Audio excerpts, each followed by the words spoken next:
So, off to another cold ass day at work. What does it say the temperature is right now? I think it's about 19, 20 degrees. I don't remember.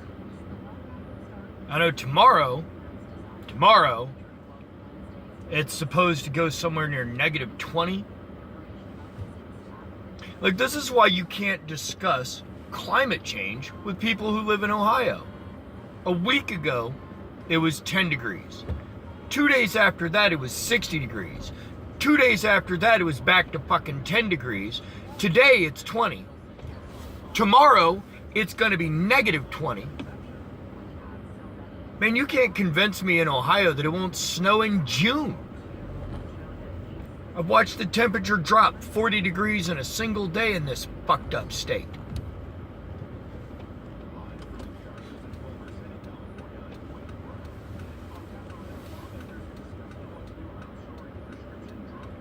There have been jokes that we don't necessarily always get a white Christmas, but every now and then we get a white Easter.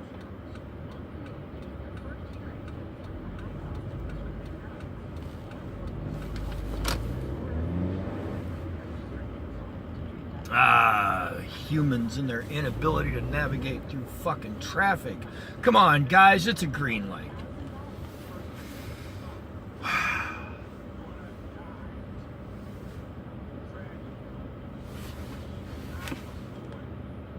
I'm actually in a pretty good mood.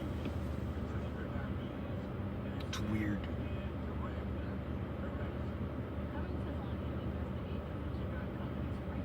I mean, why am I in a good mood?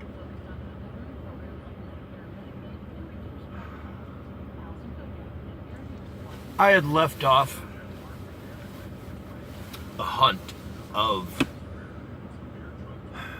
finding a new submissive. And if that's not a thing you understand, go look it up. I'd kind of given up really the hunt. To be honest, it was starting to get depressing. I do have emotional states. I'm not just some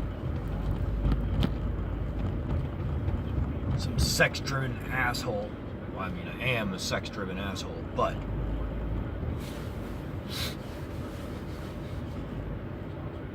the hunt wasn't going all that great. You know, it turns out the field is really fucking narrow on both sides. Because, you know, if you're looking for a sub or a bondage slave, there are particular people who are going to be drawn to that lifestyle. You are going to find personality archetypes running rampant through it that are, you know, low self-esteem. I don't use terms, if I can avoid it, like daddy issues and mommy issues, because let's put it simply. All girls have daddy issues, and all boys have mommy issues. All of them, every fucking one of them. You get some big burly manly man, the ultimate toxic machismo, and that man's mommy can make him shut the fuck up and sit down at a moment's notice. All boys have mommy issues. All girls have daddy issues. Now, the way they present isn't necessarily the way most people think. I know people who have what could be described as narcissistic personality disorder, but on the opposite end of the spectrum, where they make it about themselves, but it's about the negativity of it, not about their ego in it. Their low self-esteem combined with the narcissistic personality disorder makes them not the standard egomaniac.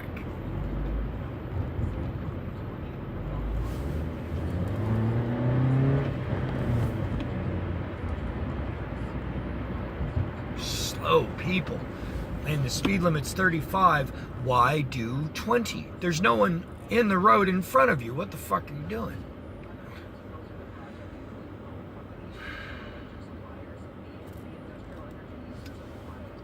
It annoys me because it distracts me. And I lose track of where I was, and I have to go back and rethink what thing I was discussing. Humans' brains.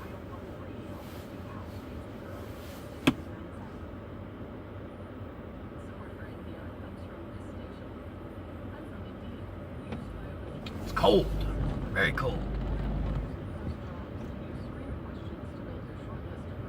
I have a problem with people who want to argue about climate change. I have a problem with it because it's basically taking a scientific concept, something that the majority of scientists have looked at the evidence, looked at the information, reviewed it, reviewed it, studied it again, sent it over to a group to have it disassembled and reconstructed for data analysis again, and they all agree that the climate changes. It happens over the course of history. But the recent changes in climate are much, much more dramatic than had ever occurred before. They're occurring in a much shorter period of time in a much more extreme manner. Arguing that climate change isn't real is trying to politicize science. Don't do that. Science is not political. You can't Democrat, Republican physics. It's not how it works. Now, the problem is that both sides have their agenda. It's a question of which agenda you're more in support of. There's a great many people I know that identify as Republican who only voted for Trump because he's the Republican candidate. I know a lot of people who voted for Trump because they just didn't want to vote for Hillary. Out of all the candidates that polarized the crap out of their audience, Trump was the most entertaining for a great many people.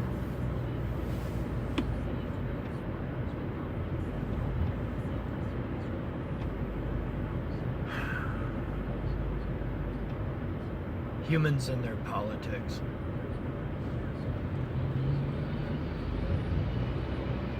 So cold today. I'm wearing like 5 layers. Because there's a t-shirt, my work shirt, my first jacket, second jacket, windbreaker over top of it, and a scarf layered underneath that to keep the rest of my head warm. And, just in case I need to cover the rest of my face. I'm wearing 2 layers of pants, but only 1 pair of socks, and my boots. 1 hat. I got gloves. Ohio hates people. If you live in Ohio, you've got to understand that the one primary rule in Ohio is that you live in a temperate zone. The weather does try to keep you on your toes. It will, at some point, try to ruin your day. It's just what Ohio weather is about. But I'm excited today. Because no matter how cold the weather is, no matter how much Ohio might hate living creatures and do their best to lull them into a false sense of security,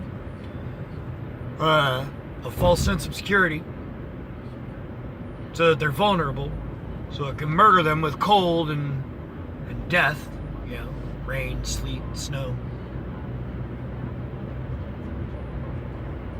In spite of all that, I'm in a good mood. my hunt, as I had started saying, hadn't been going that great. The field's not that big. I mean, everybody in some manner or another in various levels has a dominant submissive relationship in their life. And most people, it's just simply looked at as authority. But among most of us in the community, that authority takes on the title of our dominant or our submissive. Some people switch back and forth between both roles, hence their term switch. Most of this shit's not hard to understand. Your boss, when you're at work, is the dominant personality. It's the person in charge. The employee has to submit to the rules that the business has in place. Whether that's wearing a uniform, which I set mine up myself. I went for something that looked semi-professional, and I just stole a shitload of Home City Ice shirts and cut the label off.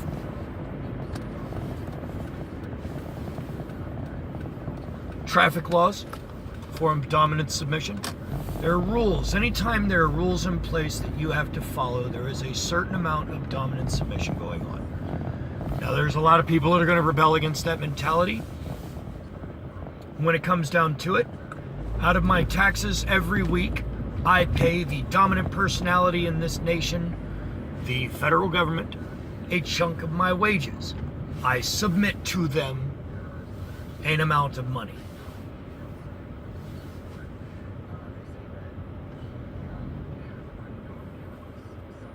And unfortunately, for a great many of the people I have been in BDSM relationships, I say unfortunately, because it is a failing on my part, I don't bend. I know how to. I understand the concept. But I don't bend very well. I can flex, but bending me too far out of the rules can cause things to break. Fractures.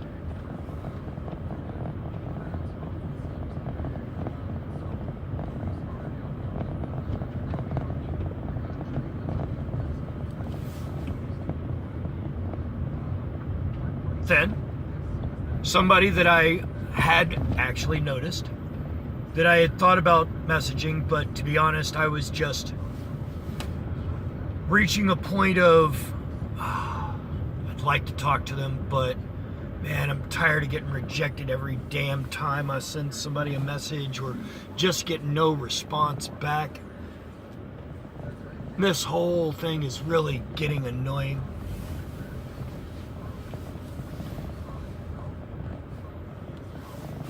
And then suddenly, she messaged me.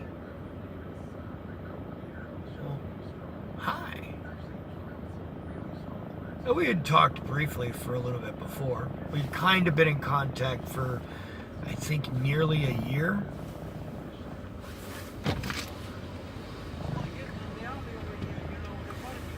Woo! You heard about tomorrow, right?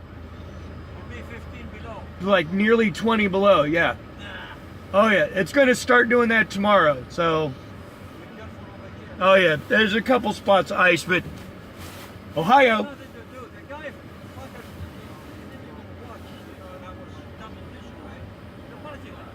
Oh, dude, I was sitting here last night talking to a cop, and he was like, every night there's at least 2 people to go the wrong way up this alley. Nobody watches. Sorry, talking to my boss. That's submissive dominant relationship. That's the guy in charge, you know. I don't. Louie and I are. I'm friends with my boss, in the sense that he's my boss. I defer to him where his authority rules. He wants his work done a certain way at his business. I'm his employee. I have a lot of range in how I'm allowed to do that job. Like the face, the conversation, the shit you hear me saying here, come into Apollo's. I'll talk to you about this same stuff. I am the same guy online that I am offline. I'm not wearing a mask. But somebody messaged me.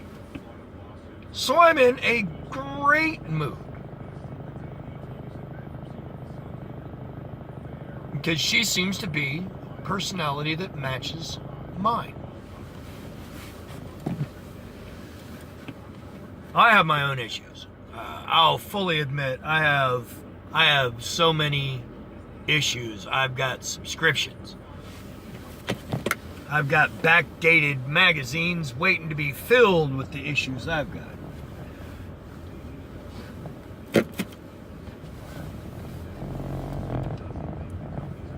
But the way my issues present with me are, for the most part, fairly unique to me.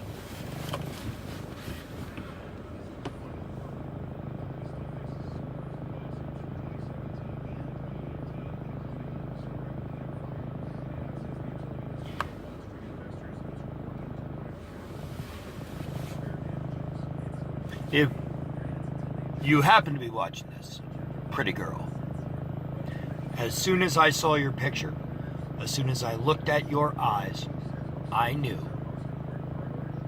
that I wanted to talk to you. Something about you.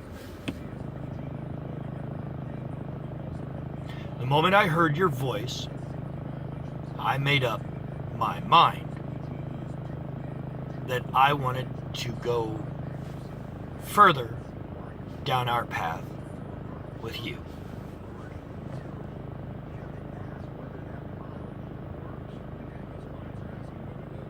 There's no nervousness, there's no anxiousness, excited anticipation.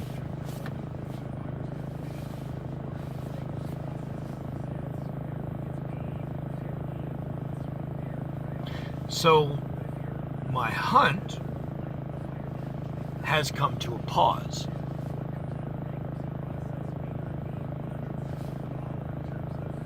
And I'm hoping that I don't go back out hunting.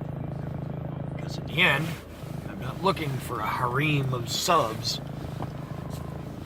I want one submissive,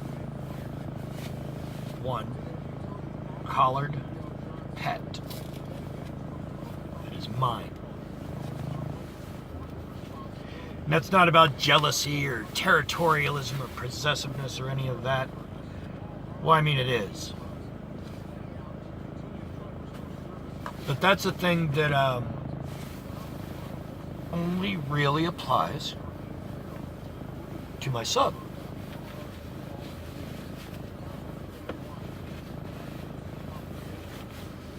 My wife has her own friends.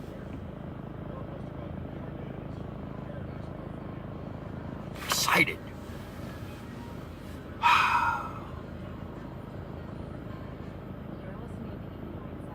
It always worries people because they assume that, does this mean that I don't love my wife as much or anymore, or that there's something harmed with our relationship? And the answer is no.